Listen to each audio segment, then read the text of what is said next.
ವೀಕ್ಷಕರೇ, ಇವತ್ತಿನ ಕಾರ್ಯಕ್ರಮದಲ್ಲಿ ಗೋಧಿ ಬಗ್ಗೆ ನಾವು ಮಾತನಾಡ್ತಾ ಇದ್ದೀವಿ. ಈ ಗೋಧಿ ಅನ್ನೋದು ನಮ್ಮ ಪ್ರತಿನಿತ್ಯದ ಆಹಾರ ಬಳಕೆಯಲ್ಲಿ ಎಷ್ಟರ ಮಟ್ಟಿಗೆ ಹಾಸು ಹೊಕ್ಕಿದೆ, ಹಾಗೇನೆ ಗೋಧಿ ಎಷ್ಟು ಸೇಫ್ ನಮ್ಮ ಆರೋಗ್ಯಕ್ಕೆ, ಪ್ರತಿದಿನ ನಾವು ಗೋಧಿ ಸೇವಿಸೋದ್ರಿಂದ ಆರೋಗ್ಯಕ್ಕೆ ಸಮಸ್ಯೆ ಆಗುತ್ತಾ, ಸಮಸ್ಯೆ ಆಗೋದಾದ್ರೆ ಏನೆಲ್ಲ ಸಮಸ್ಯೆ ಆಗುತ್ತೆ, ಹಾಗೇನೆ ಗೋಧಿ ಯಾವಾಗ ನಮ್ಮ ದೇಶಕ್ಕೆ ಬಂತು, ಇದರ ಇತಿಹಾಸ ಏನು ಅನ್ನೋದ್ರ ಬಗ್ಗೆ ಸಾಕಷ್ಟು ವಿಚಾರಗಳನ್ನು ತಿಳಿಸ್ಕೊಡೋದಕ್ಕೆ ನಮ್ಮ ಜೊತೆ ಕಾಡು ಕೃಷಿ ಆವಿಷ್ಕಾರಕರು ಹಾಗೇನೆ ಜೀವ ರಾಸಾಯನಿಕ ವಿಜ್ಞಾನಿ ಡಾಕ್ಟರ್ ಖಾದರ್ ಅವರಿದ್ದಾರೆ. ಮೊದಲಿಗೆ ಅವರನ್ನ ಕಾರ್ಯಕ್ರಮಕ್ಕೆ ಸ್ವಾಗತಿಸೋಣ. ಡಾಕ್ಟರ್, ಕಾರ್ಯಕ್ರಮಕ್ಕೆ ಸ್ವಾಗತ ನಿಮಗೆ. ನಮಸ್ಕಾರ ಸರ್, ಇವತ್ತು ಗೋಧಿ ಬಗ್ಗೆ ನಾವು ಮಾತನಾಡ್ತಾ ಇದ್ದೀವಿ. ಸೊ ಗೋಧಿಯಿಂದ ಸಾಕಷ್ಟು ತೊಂದರೆಗಳಾಗುತ್ತೆ, ಆರೋಗ್ಯಕ್ಕೆ ಸಾಕಷ್ಟು ಅಪಾಯ ಇದೆ ಅಂತ ನಾವು ಕೇಳ್ಪಟ್ಟಿದ್ವಿ. ನೀವು ಸಾಕಷ್ಟು ವಿಚಾರ ಇದ್ರ ಬಗ್ಗೆ ಮಾತನಾಡಿದ್ದೀರಾ. ಆದರೆ ಅದಕ್ಕೂ ಮೊದಲು ಈ ಗೋಧಿಯ ಇತಿಹಾಸ ಏನು, ಯಾವಾಗ ನಮ್ಮ ದೇಶಕ್ಕೆ ಬಂತು, ಯಾವ ಥರ ಈ ಗೋಧಿ ಕೆಲಸ ಮಾಡ್ತಾ ಇದೆ ಈಗ ಅಂತ ಹೇಳ್ತೀರಾ? ಗೋಧಿ ಇತಿಹಾಸ ಈ ಪ್ರಪಂಚ ಯುದ್ಧ ಅಂತ ಏನಾಗಿದೆ ಅದಾದ ಮೇಲೆ ಈ ಬಾಂಬ್ ಪದಾರ್ಥಗಳ ಉಳಿಕೆ ಸೋರಿ ಒಂದು ಯುರೋಪಲ್ಲಿ ಒಂದು ಜಾಗದಲ್ಲಿ ಈ ಗೋಧಿ ಹುಲ್ಲು ಹೆಚ್ಚಾಗಿ ಬೆಳೆಯೋಕ್ಕೆ ಶುರು ಆಯಿತು. ಅಲ್ಲಿ ತನಕ ಗೋಧಿ ಪ್ರಪಂಚದಲ್ಲಿ ಅಲ್ಲಿ ಇಲ್ಲಿ ಇನ್ಫ್ಯಾಕ್ಟ್ ನಮ್ಮ ಪುರಾಣಗಳಲ್ಲೂ ಕೆಲವು ಕಡೆ ಅದರ ಉಲ್ಲೇಖನ ಇದೆ. ಆದರೆ ಅದನ್ನು ಬೆಳೀತಾ ಇರ್ತಕ್ಕಂಥ ಕ್ರಮ ಮತ್ತು ಪ್ರಮಾಣ ಅತಿ ಸ್ವಲ್ಪದಾಗಿತ್ತು. ಎಲ್ಲೋ ಅಲ್ಲಿ ಇಲ್ಲಿ 1 ಕ್ವಿಂಟಲ್ಲು ಅರ್ಧ ಕ್ವಿಂಟಲ್ಲು ಬೆಳೆಸ್ಕೊಂಡು ತಿನ್ನತಕ್ಕಂಥ ಒಂದು ಪದ್ಧತಿ ಇತ್ತು. ಯಾವಾಗ ಈ ರಾಸಾಯನಿಕ ಪದಾರ್ಥಗಳ ಸೋರಿ ಹುಲ್ಲು ಬೆಳೆಯೋದನ್ನು ಗಮನಿಸಿದಾಗ ಈ ಶಾಸ್ತ್ರಜ್ಞರು ಅದನ್ನು ರಾಸಾಯನಿಕ ಗೊಬ್ಬರವಾಗಿ ಪರಿವರ್ತನೆ ಮಾಡಿ ಈ ಗೋಧಿಯನ್ನು ನೀರು ಕಟ್ಟಿ ಬೆಳೆಸೋ ಒಂದು ಪದ್ಧತಿಯನ್ನು ಕಂಡುಹಿಡಿದ ಮೇಲೆ ಗೋಧಿ ಬೆಳೆಸೋದು ಇಡೀ ಪ್ರಪಂಚದಲ್ಲೇ ಮೊದಲನೇದಾಗಿ ಶೀತ ವಲಯಗಳಲ್ಲಿ, ಅಂದರೆ ಇಂಗ್ಲೆಂಡು ಅಥವಾ ಅಮೆರಿಕಾ ಈ ಇಂಥ ತಣ್ಣದಾಗಿರೋ ಪ್ರದೇಶಗಳಲ್ಲಿ ಗೋಧಿಯನ್ನೇ ಹೆಚ್ಚಾಗಿ ಬೆಳೆಸೋಕ್ಕೆ ಶುರು ಮಾಡಿದ್ರು. ಆ ಒಂದು ಕ್ರಮ ಏನಾಗಿದೆ, ರಾಸಾಯನಿಕ ಗೊಬ್ಬರ, ಯುದ್ಧದ ಸಾಮಗ್ರಿ ಉಳಿಕೆಗೆ ಗಂಟು. ಅಂದರೆ ಮೂಲ ಸರಕು ರಾಸಾಯನಿಕ ಗೊಬ್ಬರಗಳಿಗೆ ಈ ಯುದ್ಧದ ಸಾಮಗ್ರಿದಿಂದ ಬರ್ತಕ್ಕಂಥ ಒಂದು ಅನುಕೂಲ ಸಿಕ್ಕಿದಾಗ ಈ ಗೊಬ್ಬರಗಳ ಕಂಪನಿಗಳು ಹುಟ್ಟಾಕೋಕ್ಕೆ ಶುರು ಮಾಡಿದ್ರು. ಸೊ ರಾಸಾಯನಿಕ ಗೊಬ್ಬರಗಳ ಒಂದು ಉತ್ಪಾದನೆ ಹೆಚ್ಚಾಗ್ತಾ ಇದ್ದಂಗೆ ಈ ಗೋಧಿ ಮೊದಲನೇದಾಗಿ ಏನಾಯಿತು, ಅದನ್ನು ಅದರ ಈಲ್ಡ್ ಅಂತ ಏನು ಹೇಳ್ತಾರೆ, ಇಳುವರಿ ಹೆಚ್ಚು ಮಾಡಿಕೊಳ್ಳೋದಕ್ಕೆ ಕೆಲವು ಸಂಕರ ಪದ್ಧತಿಗಳನ್ನು ಸೈಂಟಿಸ್ಟ್ಗಳು ಶುರು ಮಾಡಿದ್ರು. ಹೋಗ್ತಾ ಹೋಗ್ತಾ ಬಯೋಟೆಕ್ನಾಲಜಿ ಅಂತ ಈ ಜೀವ ತಂತ್ರಜ್ಞಾನ ಹೆಚ್ಚಾಗ್ತಾ ಇದ್ದಂಗೆ ಸಂಕರ ಜಾತಿ ಪ್ರಯೋಗಗಳಿಂದ ಬಿಟ್ಟು ಕುಲಾಂತರಿ ಪ್ರಯೋಗಗಳನ್ನು ಹೆಚ್ಚು ಮಾಡಿಕೊಂಡು ಈಗ ನಾವು ಬಳಸ್ತಾ ಇರೋ ಈ ಕುಳ್ಳಿ ತಳಿ ಗೋಧಿ ಇಡೀ ಪ್ರಪಂಚಕ್ಕೆ ಹರಿತ ವಿಪ್ಲವ ಅಂತ ಒಂದು ಹೆಸರಿಟ್ಟುಕೊಂಡು ಎಲ್ಲ ಜಾಗಗಳಲ್ಲಿ ಎಲ್ಲೆಲ್ಲಿ ಶೀತ ಪ್ರದೇಶಗಳು ಇರ್ತವೆ ಅಲ್ಲಿ ಈ ಗೋಧಿಯನ್ನು ಬೆಳೆಸೋದಕ್ಕೆ ಅತಿ ವ್ಯವಸ್ಥಿತವಾಗಿ ಹುನ್ನಾರ ಮಾಡಿ ರಾಸಾಯನಿಕ ಗೊಬ್ಬರ ಕಂಪನಿಗಳು ಗೋಧಿಯನ್ನು ಬೆಳೆಸೋಕ್ಕೆ ಶುರು ಮಾಡ್ತಾರೆ. ಅಷ್ಟೇ ಅಲ್ಲ, ಗೋಧಿಯನ್ನು ಯಥೇಚ್ಛವಾಗಿ ಬಳಸೋಕ್ಕೆ ಶುರು ಮಾಡ್ತಾರೆ. ಅದನ್ನು 1975 to 85, 95 ತನಕ ಎಲ್ಲ ಹಂದಿ, ಹಸು, ಕೋಳಿ ಮಾಂಸಗಳ ಪಶುಗ್ರಾಸವನ್ನು ಉತ್ಪಾದನೆ ಮಾಡೋದಕ್ಕೂ ಬಳಸ್ತಾಯಿದ್ರು. ಆ ನಿಟ್ಟಿನಲ್ಲಿ ನೋಡಿ ಏನು ಮಾಡಿದ್ದಾರೆ, ಈ ಗೋಧಿಯನ್ನು ಬಳಸ್ತಾ ಇದ್ದರೆ ನಾವು ಈ ಗೊಬ್ಬರ ಕಂಪನಿಗಳನ್ನು ಹೆಚ್ಚು ಮಾಡಿಕೊಂಡು ಹೋಗ್ಬೋದು. ಈ ಒಂದು ಗಂಟಿನಲ್ಲಿ ಗೋಧಿ ಇಡೀ ಪ್ರಪಂಚವನ್ನು ಆವರಿಸ್ಕೊಳ್ಳೋಕ್ಕೆ ಶುರು ಆಯಿತು. ಗೋಧಿ ಬೆಳೆಯೋದ್ರ ಜೊತೆಗೆ ಗೊಬ್ಬರ ಕಂಪನಿಗಳು ಕೂಡ ಬೆಳೀತಾ ಹೋದವು. ಅದು ಮುಖ್ಯ ಕಾರಣ. ಯಾಕೆ ಇಡೀ ಪ್ರಪಂಚ ಗೋಧಿ ಗೋಧಿ ಗೋಧಿ ಕಳೆದ 10-15 ವರ್ಷದಿಂದ ದಕ್ಷಿಣ ಭಾರತ ದೇಶದಲ್ಲಿ ಗೋಧಿ ತಿನ್ನುವವರ ಸಂಖ್ಯೆ ಅತಿ ಕಡಿಮೆ ಇತ್ತು. ಆದರೆ ಈ ಗೋಧಿ ಹೆಚ್ಚಾಗಿ ಬೆಳೆಸ್ತಾ ಇರೋದನ್ನು ಅದನ್ನು ಬಳಸಲೇಬೇಕು ಅನ್ನೋ ಒಂದು ಈ ತವಕ ಏನು ಈ ಕಂಪನಿಗಳಲ್ಲಿ, ಸೊ ಅವರು ಈ ಗೋಧಿಯನ್ನು ಪ್ರತ್ಯಕ್ಷವಾಗಿ ಪರೋಕ್ಷವಾಗಿ ಎಲ್ಲ ಕಡೆ ಇದನ್ನು ಬಳಸಂಗೆ ಮಾಡಬೇಕು ಅನ್ನೋ ಒಂದು ಹುಮ್ಮಸ್ಸಿಂದ ಮಾಡ್ತಾ ಈಗ ಇಡೀ ಪ್ರಪಂಚ ಗೋಧಿಯನ್ನು ಬಳಸೋಕ್ಕೆ ಶುರುವಾಯಿತು. ಸೊ ಕಳೆದ 10-15 ವರ್ಷದಿಂದ ಏನು ರೋಗ ಬಂದರು ಗೋಧಿ ತಿನ್ನು ಅಥವಾ ಏನು ಪದಾರ್ಥ ಮಾಡಿದ್ರು ಗೋಧಿ, ಅಂದರೆ ಈಗ ದಪ್ಪ ಆಗಿದ್ದಾರೆ ಅಂತ ಯಾರಾದರೂ ಹೇಳಿದರೆ ಗೋಧಿ ತಿನ್ನು,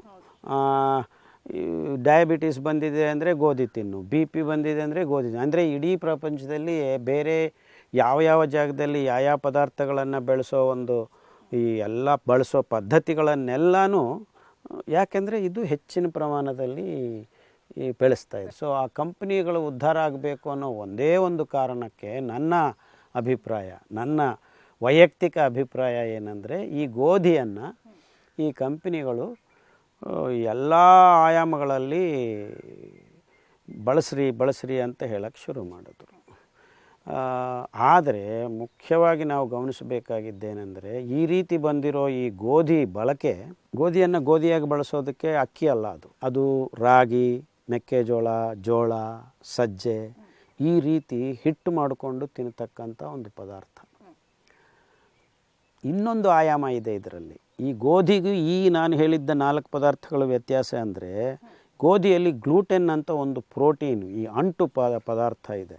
ಅಂದರೆ ಈ ನೀವು ರಾಗಿ, ಮೆಕ್ಕೆಜೋಳ, ಸಜ್ಜೆ, ಜೋಳ ಇವನ್ನ ನೀವು ಚಪಾತಿ ಥರ ಅಂಟ್ಕೊಳ್ಳೋಕ್ಕೆ ಆಗದೆ ಇರೋದ್ರಿಂದ ನೀವು ಚಪಾತಿ ಒತ್ತೋದಕ್ಕಾಗೋದಿಲ್ಲ. ಅದನ್ನು ಹಿಟ್ಟು ಮಾಡಿ ಬಿಸಿ ನೀರಲ್ಲಿ ಹಾಕಿ ನಾದಿ ರೊಟ್ಟಿ ತಟ್ಕೋಬೋದೇ ಹೊರತು ಉದ್ದಕ್ಕಾಗೋದಿಲ್ಲ. ಆ ಒಂದು ಕಾರಣಕ್ಕೆ ಈ ಗೋಧಿ ಅಡುಗೆ ವಿಧಾನಗಳಲ್ಲಿ ಬಹುರೂಪಿಯಾಗಿ ಕಾಣಿಸ್ಕೊಳ್ಳೋದಕ್ಕೆ ಅವಕಾಶ ಸಿಕ್ತು, ಅನುಕೂಲ ಆಯಿತು.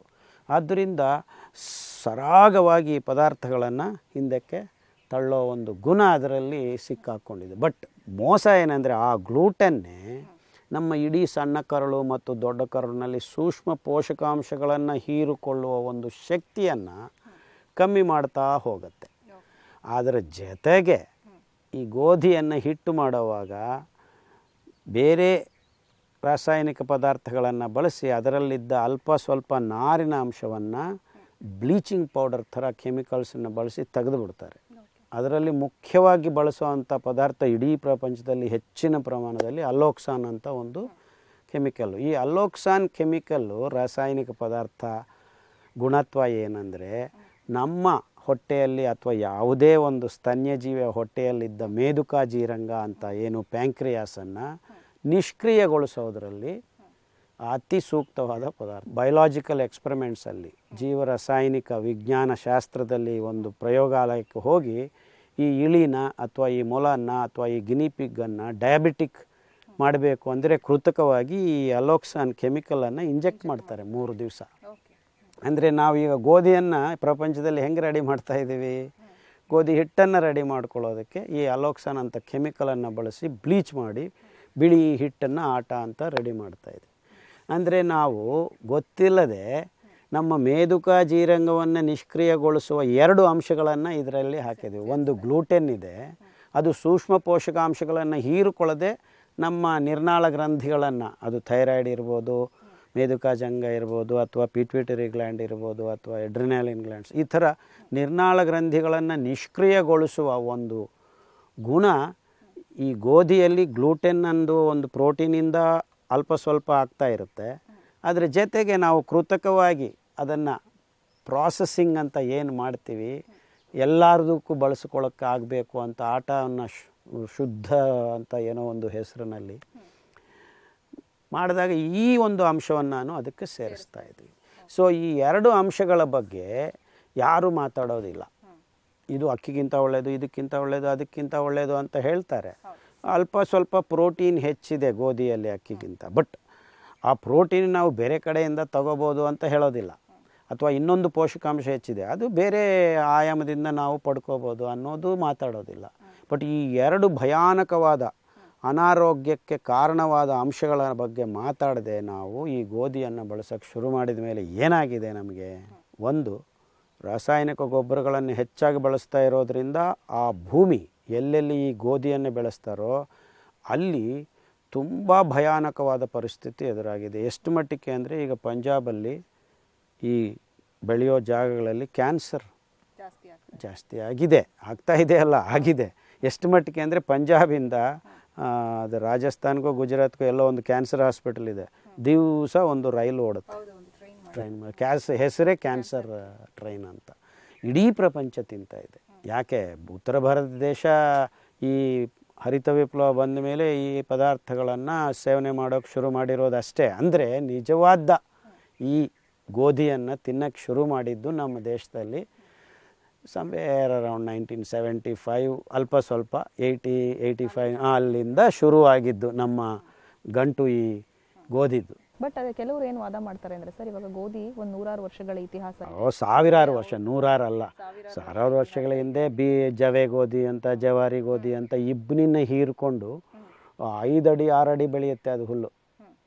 ಆ ಜಾತಿ ಗೋಧಿಯಲ್ಲಿ ಹಿಂದೆ ಈ ಅಲೋಕ್ಸಾನು ಇರಲಿಲ್ಲ, ಅದರಲ್ಲಿ ಗ್ಲೂಟೆನ್ ಅಂಶ ಇದೆ, ನಾರಂಶ 1.2 ಗ್ರಾಮ್ಸ್ ಇದೆ. ಬಟ್ ಅದನ್ನು ಯಾವಾಗಲೋ ಎಲ್ಲೋ ಒಂದು ಮೂಲೆಯಲ್ಲಿ ಅಲ್ಲಿ ಅಲ್ಪ ಸ್ವಲ್ಪ ಬೆಳೀತಾ ಇದ್ರು. ಅದಕ್ಕೆ ಜನಕ್ಕೆ ಇರೋತಕ್ಕಂಥ ಕನ್ಫ್ಯೂಷನ್ ಏನಂದ್ರೆ ಆಗ್ಲೂ ಕೂಡ ನಮ್ಮ ಪೂರ್ವಿಕರು ಗೋಧಿ ತಿಂತಿದ್ರು, ಅವ್ರಿಗೇನೋ ಸಮಸ್ಯೆ ಆಗ್ತಿಲ್ಲ, ಈಗ ಯಾಕೆ ಆಗ್ತಿದೆ? ಕೂತ್ಕೊಂಡು ಗೋಧಿ ಚಪಾತಿ ಮಾಡಿಕೊಂಡು ತಿಂದಿಲ್ಲ ಯಾರು. 3 ಹೊತ್ತು ಬೆಳಗ್ಗೆ ಬ್ರೆಡ್ಡು, ಮಧ್ಯಾಹ್ನ ಪುಲ್ಕ ಮತ್ತು ಸಾಯಂಕಾಲ ಕುಲ್ಚ ಯಾರೂ ತಿಂದಿರಲಿಲ್ಲ. ಎಲ್ಲೋ ಸತ್ಯನಾರಾಯಣ ಪೂಜೆಗೆ ಸಜ್ಜಿಗೆಗೆ ಒಂದಿಷ್ಟು ಗೋಧಿ ನುಚ್ಚು ಬಳಸಿರ್ಬೋದು, ಅಥವಾ ಗೋಧಿ ಗಂಜಿ ಬಳಸಿರ್ಬೋದು ಯಾವಾಗಾದರೂ, ಅಷ್ಟೇ ಹೊರತು ಇಷ್ಟು ಪ್ರಮಾಣದಲ್ಲಿ ಗೋಧಿ ಇರಲಿಲ್ಲ, ಯಾರೂ ಬಳಸ್ತಾನೂ ಇರಲಿಲ್ಲ. ಆಮೇಲೆ ಗೋಧಿ ಉಷ್ಣ ಅಂತಲೂ ಕೆಲವು ಆಯುರ್ವೇದ ಶಾಸ್ತ್ರಜ್ಞ ಪಂಡಿತರು ನಿಮ್ಮ ಮನಸ್ಸಿಗೆ ಅಥವಾ ಕೆಲವು ಸತಿ ಸಂಕಟ ಇದ್ದಾಗ, ಮೈ ತುಂಬ ಶೀತ ಪದಾರ್ಥಗಳನ್ನು ತಿಂದು ಶೀತ ಇದ್ದಾಗ ಗೋಧಿ ಉಷ್ಣವನ್ನು ಉತ್ಪಾದನೆ ಮಾಡುತ್ತಂತೆ. ಗೋಧಿಯನ್ನು ಔಷಧಿಯಾಗಿ ಬಳಸ್ತಕ್ಕಂಥ ಸನ್ನಿವೇಶಗಳು ತುಂಬ ಇವೆ. ಅಂಥ ಕಾರಣಕ್ಕೆ ನೀವು ಗೋಧಿ ವಾಸ್ ದೇರ್ ತುಂಬ ಅದೆಲ್ಲ ಸುಳ್ಳು. ಸುಳ್ಳು ಅಂದರೆ 100% ಸುಳ್ಳು. ಏನೋ ವಾದಕ್ಕೋಸ್ಕರ ಮಾಡ್ತಾ ಇರ್ತಾರೆ. ಬಟ್ ನಾವು ಮಾತಾಡ್ತಾ ಇರೋ ಗೋಧಿ ಈಗ ಒಂದು ಸಣ್ಣ ಕುಳ್ಳ ತಳಿ, ಅದು ತುಂಬ ಸಂಕರ ಆಗಿದೆ, ತುಂಬ ಕುಲಾಂತರಿ ಪ್ರಯೋಗಗಳು ಆಗಿವೆ, ಅದರಲ್ಲಿ ಗೊಂದಲಗಳು ತುಂಬ ಇವೆ ಅನ್ನೋದನ್ನು ನಾನು ಮಾತಾಡ್ತಾ ಇರೋದು. ಎಲ್ಲೋ ಜವೆ ಗೋಧಿ 100 ವರ್ಷ ಹಿಂದೆ 500 ವರ್ಷ ಹಿಂದೆ ಇತ್ತು, ಅದರಲ್ಲಿ ಎರಡನೇ ಮಾತಿಲ್ಲ, ಇತ್ತು, ದಾಖಲೆಗಳಿವೆ, ಅದನ್ನು ಯಾರು ಇಲ್ಲ ಅಂತ ಹೇಳೋಕ್ಕಾಗೋದಿಲ್ಲ. ಆ ಒಂದು ಕಾರಣಕ್ಕೆ ನಾವು ಅದನ್ನು ತೊಗೊಂಡು ಬಂದ್ರಿ, ತಿನ್ನಿರಿ, ಪರವಾಗಿಲ್ಲ, ಅಲ್ಪ ಸ್ವಲ್ಪ ರೋಗ ಬರದೇ ಇರ್ಬೋದು. ಬಟ್ ಇದನ್ನು ತಿಂದರೆ ಅಂತೂ ಗ್ಯಾರಂಟಿ ರೋಗ, ಅದರಲ್ಲಿ ಎರಡನೇ ಮಾತೇ ಇಲ್ಲ. ಸೊ ನಾವು ಮಾತಾಡ್ತಾ ಇರೋದು ಈ ಗೋಧಿ ಬಗ್ಗೆ. ಈ ಗೋಧಿಯನ್ನು ತಿಂದು ಆರಾಮಾಗಿರ್ತೀವಿ ಅಂದ್ಕೊಳ್ಳೋದು ಮೂಢತನ, ಅದರ ಎರಡನೇ ಮಾತೇ ಇಲ್ಲ. ಯಾಕಂದರೆ ಇಷ್ಟು ತುಂಬ ಮೋಸ ಆಗಿದೆ. ಎಷ್ಟು ಮಟ್ಟಿಗೆ ಅಂದರೆ ಗೋಧಿ ತಿನ್ನುವುದರಿಂದನೇ ನಾವು ದಪ್ಪ ಆಗ್ತೀವಿ, ಗೋಧಿ ತಿನ್ನುವುದರಿಂದನೇ ರೋಗಗಳ ಉತ್ಪಾದನೆ ಆಗ್ತಾಯಿದೆ, ಗೋಧಿ ತಿನ್ನುವುದರಿಂದನೇ ನಮ್ಮ ಮಕ್ಕಳು ಮಲಬದ್ಧತೆಗೆ ತುರ್ತಾಗ್ತಾ ಇದ್ದಾರೆ, ಗೋಧಿ ತಿನ್ನುವುದರಿಂದನೇ ನಿರ್ನಾಳ ಗ್ರಂಥಿಗಳ ನಿಷ್ಕ್ರಿಯಗೊಳ್ತಾ ಇವೆ. ಅಂದರೆ ನೋಡ್ರಿ, ಮೂಲಭೂತವಾಗಿ ಸೂಕ್ಷ್ಮ ಪೋಷಕಾಂಶಗಳನ್ನು ಹೀರಿಕೊಳ್ಳುವ ಶಕ್ತಿಯನ್ನು ಕಮ್ಮಿ ಮಾಡ್ತಕ್ಕಂಥ ಒಂದು ಪದಾರ್ಥವನ್ನು ನಾವು ಆಹಾರ ಅಂತ ತಿಂತಾ ಇರೋದರಲ್ಲಿ ಅರ್ಥನೇ ಇಲ್ಲ.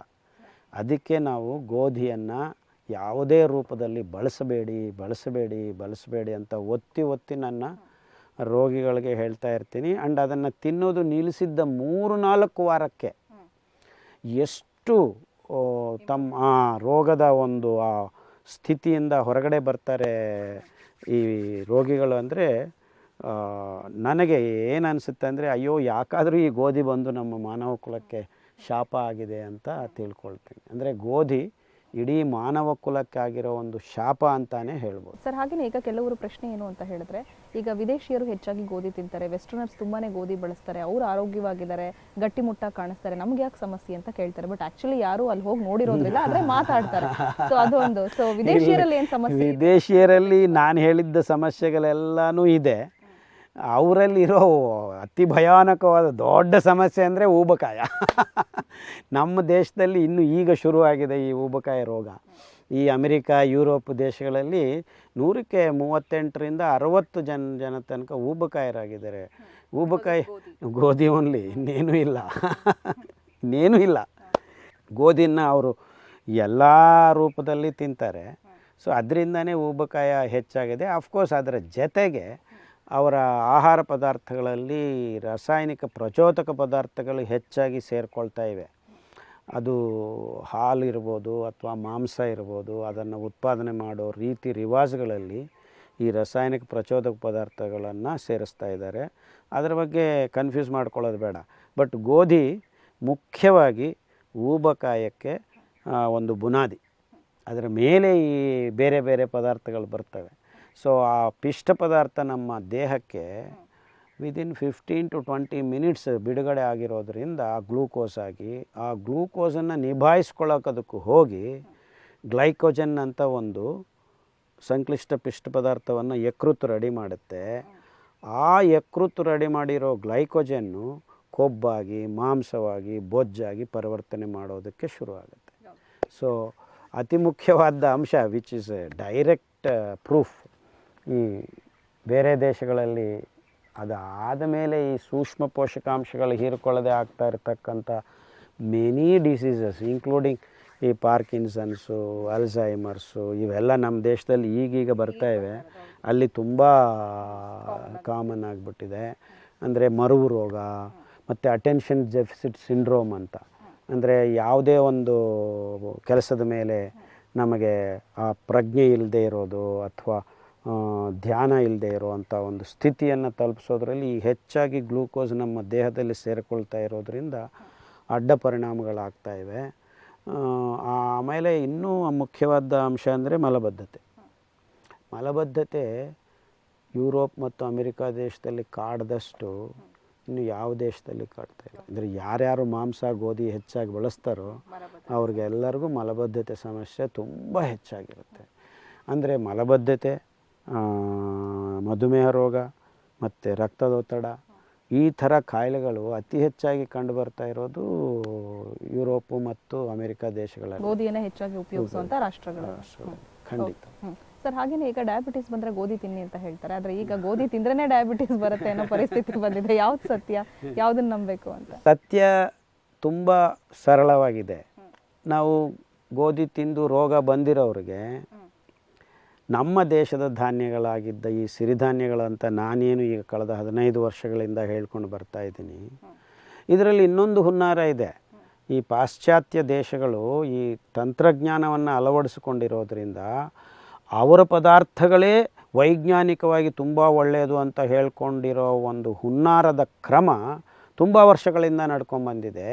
ನಮ್ಮ ದೇಶ ಶಾಸ್ತ್ರಜ್ಞರು, ನಮ್ಮ ದೇಶ ವಿಜ್ಞಾನಿಗಳು ಇಲ್ಲ ನಮ್ಮ ದೇಶದಲ್ಲೂ ತುಂಬ ಒಳ್ಳೆಯ ಪದಾರ್ಥಗಳಿವೆ ಅಂತ ಎದ್ದು ನಿಂತು ಹೇಳೋರು ಇಲ್ಲಿ ತನಕ ಒಬ್ಬರು ಇಲ್ಲ. ಇದು ಮೋಸ. ಈ ಸಿರಿಧಾನ್ಯಗಳಲ್ಲಿದ್ದ ಅದ್ಭುತವಾದ ಪೌಷ್ಟಿಕಾಂಶಗಳು ಮತ್ತು ನಾರಿನ ಅಂಶ ಇಡೀ ಪ್ರಪಂಚದ ನೀವು ಎಲ್ಲಿ ಹುಡುಕಿದ್ರೂ ಕಾಣಿಸೋದಿಲ್ಲ. ಅಂದರೆ ನಾನು ಹೇಳ್ತಾ ಇರೋದು ನಮ್ಮ ಸಿರಿಧಾನ್ಯಗಳು ಅಂತ ನಾನು ಯಾಕೆ ಹೇಳ್ತೀನಿ ಅಂದರೆ ಇವತ್ತಿಗೂ ಈ ಸಿರಿಧಾನ್ಯಗಳನ್ನು ಯಥೇಚ್ಛವಾಗಿ ಊಟ ಮಾಡತಕ್ಕಂಥ ಜನಾಂಗದವರು ಇವತ್ತು ಸಿಗೋದು ಅಂದರೆ ನಮ್ಮ ದೇಶದಲ್ಲೇ. ಬೇರೆ ದೇಶಗಳಲ್ಲೂ ಈ ಸಿರಿಧಾನ್ಯಗಳು ಇತ್ತು, ಇಲ್ಲ ಅಂತ ಅಲ್ಲ. ಇನ್ಫ್ಯಾಕ್ಟ್ ನವಣೆಯನ್ನು ಇಟಾಲಿಯನ್ ಮಿಲೆಟ್ ಅಂತಾರೆ, ಜಾಪನೀಸ್ ಮಿಲೆಟ್ ಊದಲು, American millet brown top millet ಕೊರ್ಲೆ ಚಾವಲ್, ಇವೆಲ್ಲ ತುಂಬ ಭೌಗೋಳಿಕವಾಗಿ ಎಲ್ಲ ಕಡೆ ಸಿಗ್ತವೆ. ಆದರೆ ನಮ್ಮ ದೇಶದಲ್ಲಿ ಇದರ ಬಳಕೆ ಹೆಚ್ಚಾಗಿರೋದ್ರಿಂದ ಆ ಧಾನ್ಯಗಳನ್ನು ಕೊಟ್ಟಾಗ ಈ ರೋಗಗಳೆಲ್ಲ 6 ವಾರದಿಂದ 6 ತಿಂಗಳಲ್ಲಿ ವಾಸಿ ಆಗ್ತಾ ಇರೋದು ನಾವು ಕಳೆದ 15 ವರ್ಷಗಳಿಂದ ನೋಡಿದ್ದೀವಿ. ಗ್ಯಾಂಗ್ರೀನ್ ವಾಸಿ ಮಾಡ್ಕೊಂಡಿದ್ದೀವಿ, BP ವಾಸಿ ಮಾಡ್ಕೊಂಡಿದ್ದೀವಿ, ಕೆಲವು ಕಡೆ ಕ್ಯಾನ್ಸರ್ ಗಡ್ಡೆಗಳನ್ನು ವಾಸಿ ಮಾಡ್ಕೊಂಡಿದ್ದೀವಿ. ಇನ್ನೊಂದು ಮುಖ್ಯವಾದ ಅಂಶ ಏನಂದರೆ ಈ ವಾಸಿ ಮಾಡಿಕೊಂಡಿರೋರು ಕೆಲವು ದಿವಸ ಆದಮೇಲೆ ಈ ಸಿರಿಧಾನ್ಯಗಳು ಯಥೇಚ್ಛವಾಗಿ ಎಲ್ಲ ಕಡೆ ಸಿಗದೇ ಇರೋದ್ರಿಂದ ಬೇರೆ ಊರುಗಳಿಗೆ ಹೋದಾಗ ಅವ್ರಿಗೇನು ಸಿಗೋದಿಲ್ಲ. ಯಾವುದೇ ಅಂಗಡಿಗೆ ಹೋಗಿ ಕೇಳಿದ್ರೂ ಸಿಗೋದಿಲ್ಲ. ಆವಾಗ ಏನಾಗುತ್ತೆ, ಅವಶ್ಯಕವಾಗಿ ಇನ್ನೂ ಆ ಗೋಧಿನೇ ತಿನ್ನಬೇಕು ಅಥವಾ ಈ ಬಿಳಿ ಅಕ್ಕಿನೇ ತಿನ್ನಬೇಕು. ತಿಂದು 3 ತಿಂಗಳಿಗೆ ಮತ್ತೆ ರೋಗ ವಾಪಸ್ ಬರುತ್ತೆ. ಸೊ ನನ್ನ ಹತ್ರ ಮತ್ತೆ ಓಡಿ ಬರ್ತಾರೆ, ಡಾಕ್ಟ್ರೇ ಹಿಂಗಾಗಿದೆ ಅಂತ.